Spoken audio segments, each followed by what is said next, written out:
అదరకొట్టే కారం రంగు రుచి ఆచి కారం పొడి. వెల్కమ్ టు ఆకాశ రమణ. నేను ప్రస్తుత తెలంగాణలో మున్సిపల్ ఎన్నికల నగారా మోగింది. రాష్ట్రంలోని 7 కార్పొరేషన్లు 116 మున్సిపాలిటీల పరిధిలో ఫిబ్రవరి 11న ఎన్నికల పోలింగ్ జరగనుండటంతో రాష్ట్రంలోని ప్రధాన పార్టీలు సమరానికి సిద్ధమవుతున్నాయి. అభ్యర్థుల ఎంపిక ప్రక్రియ మొదలుకొని ప్రచారం వరకు కార్యాచరణ సిద్ధం చేసుకుని అమలు కూడా మొదలుపెట్టాయి. లోక్సభ ఎన్నికల తర్వాత రాష్ట్ర వ్యాప్తంగా పార్టీ గుర్తుపై జరుగుతున్న తొలి ఎన్నికలు కావడంతో ఈ ఎన్నికలు కాంగ్రెస్, బీఆర్ఎస్, బీజేపీలు సీరియస్గా తీసుకున్నాయి. ఎన్నికల యుద్ధంలో గెలిచి పురపాలకలపై తమ జెండా ఎగరేసేందుకు ఉత్సాహం చూపుతున్నాయి. తెలంగాణలో మున్సిపల్ ఎన్నికల నగారా మోగింది. రాష్ట్రంలోని 7 కార్పొరేషన్లు 116 మున్సిపాలిటీల పరిధిలో ఫిబ్రవరి 11న ఎన్నికల పోలింగ్ జరగనుంది. 13న ఫలితాలను వెల్లడించనున్నారు. తెలంగాణ ఎన్నికల సంఘం ఆ మేరకు షెడ్యూల్ విడుదల చేసింది. ఎన్నికల గడువు తక్కువ ఉండడంతో మున్సిపాలిటీలు, కార్పొరేషన్ల పరిధిలో కమిషనర్లు నోటిఫికేషన్ జారీ చేసి నామినేషన్ల స్వీకరణ ప్రారంభించారు. 30వ తేదీ వరకు నామినేషన్లను స్వీకరిస్తారు. ఫిబ్రవరి 3 మధ్యాహ్నం 3 గంటల లోపు అభ్యర్థులు నామినేషన్లను ఉపసంహరించుకోవచ్చు. అదే రోజు సాయంత్రానికి అభ్యర్థుల తుది జాబితాను ప్రకటిస్తారు. ఈ నేపథ్యంలో రాష్ట్రంలో ప్రధాన పార్టీలు ఎన్నికల కసరత్తు మొదలుపెట్టేశాయి. మెజార్టీ కార్పొరేషన్లు, మున్సిపాలిటీల్లో గెలుపు తమదేనన్న ధీమాను కాంగ్రెస్, బీఆర్ఎస్, బీజేపీలు వ్యక్తం చేస్తున్నాయి. పంచాయతీ ఎన్నికల్లో మెజార్టీ, సర్పంచ్ సీట్లను దక్కించుకున్న అధికార కాంగ్రెస్ పార్టీ అదే హవాను మున్సిపల్ ఎన్నికల్లోనూ కొనసాగించి పట్టణ ప్రాంతాల్లోనూ పట్టు సాధించాలనే పట్టుదలతో కసరత్తు చేసింది. ఈ ఎన్నికలను మరింత ప్రతిష్టాత్మకంగా సీఎం రేవంత్ రెడ్డి తీసుకున్నారు. గ్రామీణ, పట్టణ ప్రాంతాలపై పట్టు విజన్ 2047 ను సమర్థంగా అమలు చేసే స్వేచ్ఛ సీఎం రేవంత్ కు, ప్రభుత్వానికి లభిస్తుందని పార్టీ వర్గాలు చెప్తున్నాయి. ఈ నేపథ్యంలో మున్సిపల్ ఎన్నికలను సీఎం ప్రతిష్టాత్మకంగా తీసుకున్నట్లు వెల్లడిస్తున్నాయి. మున్సిపల్ ఎన్నికల్లో కాంగ్రెస్ అభ్యర్థుల ఎంపిక బాధ్యతలను ఇన్ఛార్జ్ మంత్రులకు అప్పగించింది. ప్రతి లోక్సభ నియోజకవర్గానికి ఇన్ఛార్జుగా నియమితులైన మంత్రి ఆధ్వర్యంలో ఏర్పాటైన కమిటీ అభ్యర్థులను ఖరారు చేయాలని స్పష్టం చేసింది. ఎన్నికల షెడ్యూల్ వెలువడటంతో ఇన్ఛార్జులుగా ఉన్న మంత్రులు తమకు కేటాయించిన నియోజకవర్గం పరిధిలోనే ఉండాలని తాజాగా సూచించింది. పోటీకి ఆశావహులు ఇచ్చిన దరఖాస్తులను మంత్రి చైర్మన్ గా ఉన్న కమిటీ పరిశీలించి బలమైన అభ్యర్థులను ఎంపిక చేయాలని పార్టీ ఆదేశించింది. డీసీసీ అధ్యక్షుడు తో పాటు ఎమ్మెల్యేలు, ఎంపీ, పార్టీ సీనియర్ నేతలతో మంత్రి చర్చించి అభ్యర్థుల జాబితా రూపొందించాలి.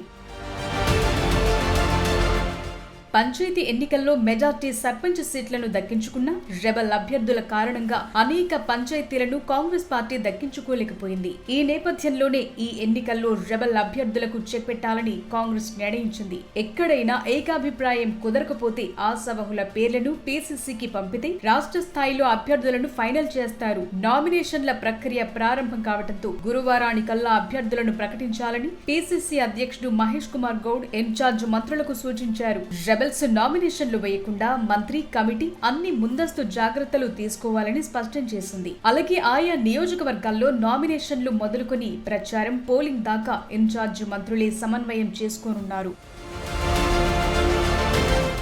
ప్రస్తుతం విదేశీ పర్యటనలో ఉన్న సీఎం రేవంత్ హైదరాబాద్ కు తిరిగి రాగానే మున్సిపల్ ఎన్నికలకు సంబంధించి సుడిగాలి ప్రచారం చేపట్టనున్నారు. జీరాంజీ చట్టాన్ని రద్దు చేసి మహాత్మా గాంధీ జాతీయ ఉపాధి హామీ పథకాన్ని పునరుద్ధరించాలన్న డిమాండ్తో ఫిబ్రవరి 3 నుంచి ఉమ్మడి జిల్లాల వారీగా సీఎం రేవంత్ రెడ్డి సభలు నిర్వహించనున్న సంగతి తెలిసిందే. గ్రామీణ ప్రాంతాల్లో జరిగే ఈ సభలని ఆయన మున్సిపల్ ఎన్నికల సభలుగా మలచుకోనున్నట్లు పార్టీ వర్గాల్లో ప్రచారం జరుగుతోంది. ప్రభుత్వ వ్యతిరేకతే మున్సిపల్ ఎన్నికల్లో తమను గెలిపిస్తుందంటున్న బీఆర్ఎస్ పార్టీ ఈ ఎన్నికల్లో స్థానిక సమస్యల ఎజెండాగా పనిచేస్తోంది. అలాగే అభ్యర్థుల ఎంపిక, ప్రచారం, గెలిపించే బాధ్యతను పూర్తిగా స్థానిక నాయకత్వానికే వదిలిస్తున్నట్లు ఇటీవల చిట్చాట్లో కేటీఆర్ వెల్లడించారు. ఇందులో రాష్ట్ర నాయకత్వం జోక్యం చేసుకోబోదని స్పష్టం చేశారు. కేసీఆర్ గాని, తాను గాని ప్రచారం చేయాల్సిన అవసరమూ లేదన్నారు. ప్రతి మున్సిపాలిటీకి ఒక ఇన్ఛార్జ్ను, ప్రతి జిల్లాకు ఒక సమన్వయకర్తను నియమించిన బీఆర్ఎస్ నాయకత్వం ఆయా మున్సిపాలిటీలు, కార్పొరేషన్లలో పార్టీని గెలిపించే బాధ్యతను వారికి అప్పగించింది. గ్రేటర్ పరిధిలో గెలిచిన ఎమ్మెల్యేలకు కూడా గులాబీ పార్టీ జిల్లాల బాధ్యతలు కట్టబెట్టింది. పార్టీ ఎమ్మెల్యేలున్న నియోజకవర్గాల్లో ఎక్కువ మున్సిపాలిటీలు గెలిచేలా బీఆర్ఎస్ ప్రణాళికలు రూపొందిస్తోంది. స్థానిక రిజర్వేషన్లకు తగ్గట్లు అభ్యర్థుల ఎంపిక ప్రక్రియ ఇప్పటికే దాదాపు పూర్తయినట్లు పార్టీ వర్గాలు తెలిపాయి. గులాబీ కండువాలు, పార్టీ జెండాలు, కరపత్రాలు తదితర ప్రచార సామాగ్రిని ఇప్పటికే జిల్లా పార్టీ కార్యాలయాలకు చేరవేశారు. Party working president KTR, BRS శాసనసభాపక్ష నేత హరీష్ రావు ప్రచారంలో పాల్గొనే అవకాశం ఉంది. వచ్చే నెల 11న పోలింగ్ జరగనుండడం, ప్రచార గడువు తక్కువగా ఉండడంతో భారీ బహిరంగ సభలు నిర్వహించకుండా మున్సిపాలిటీల వారీగా ఎంపిక చేసిన చోట్ల వారు ప్రచారంలో పాల్గొంటారు. క్షేత్రస్థాయిలో ప్రచారం, ఎన్నికల సరళి పర్యవేక్షణ, సలహాలు, సూచనలిస్తూ అందరితో సమన్వయం చేయడానికి తెలంగాణ భవన్లో 8 మందితో మానిటరింగ్ సెల్ ఏర్పాటు చేశారు. అయితే పోటీ చేసే అభ్యర్థులకు ఎన్నికల ఖర్చుపై పార్టీ పరంగా ఇంతవరకు ఎలాంటి హామీ లభించకపోవడం గమనార్హం. ఇక గ్రామీణ ప్రాంతాలతో పోలిస్తే పట్టణ ప్రాంతాల్లోని తమకు ఎక్కువగా బలముందని, తమకు సైలెంట్ ఓటింగ్ జరుగుతుందని బీజేపీ నేతలు చెప్తున్నారు. వారు పట్టణ ప్రాంత ఓటింగ్ పై బలంగా నమ్మకం పెట్టుకున్నారు. ఈ ఎన్నికలకు సంబంధించి మున్సిపాలిటీలు, కార్పొరేషన్ల వారీగా ఇప్పటికే ఇన్ఛార్జీలను నియమించిన బీజేపీ రాష్ట్ర అధ్యక్షుడు రామచంద్రరావు వారితో 3 సార్లు సమీక్షా సమావేశాలు నిర్వహించారు. స్మార్ట్ సిటీలు మొదలు పట్టణ ప్రాంతాల అభివృద్ధికి కేంద్ర ప్రభుత్వం విడుదల చేసిన నిధుల వివరాలు ఓటర్లకు చెప్తున్నట్లు ఆ పార్టీ నేతలు వెల్లడించారు.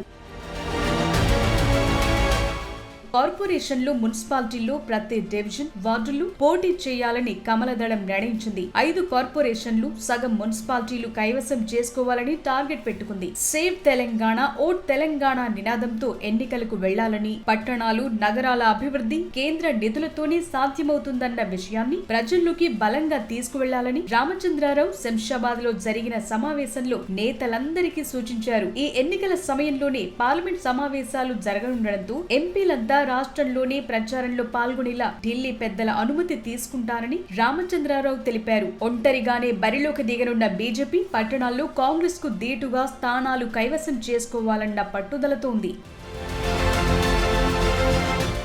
ఇక మున్సిపల్స్ లో సిపిఎం, సిపిఐ భిన్న వ్యూహాలతో ముందుకెళ్తున్నాయి. సిపిఐ కాంగ్రెస్ తో వీలైనన్ని చోట్ల పొత్తులకు ప్రయత్నిస్తోంది. సిపిఎం మాత్రం బలమున్న చోట ఒంటరిగా పోటీ చేయడంతో పాటు మిగతా చోట్ల స్థానిక పరిస్థితుల్ని బట్టి కాంగ్రెస్, బీఆర్ఎస్ లతో పొత్తులకు చర్చలు జరుపుతోంది. సిపిఐ రాష్ట్ర కార్యదర్శి కూనంనేని సాంబశివరావు ఇప్పటికే పిసిసి అధ్యక్షుడు మహేష్ కుమార్ గౌడ్ తో ఓసారి చర్చలు జరిపారు. ఎవరి ప్రయత్నాలు ఎలా ఉన్నా వచ్చే నెల 13న వెలువడనున్న ఫలితాలతో పార్టీల తలరాతలు తేలిపోనున్నాయి.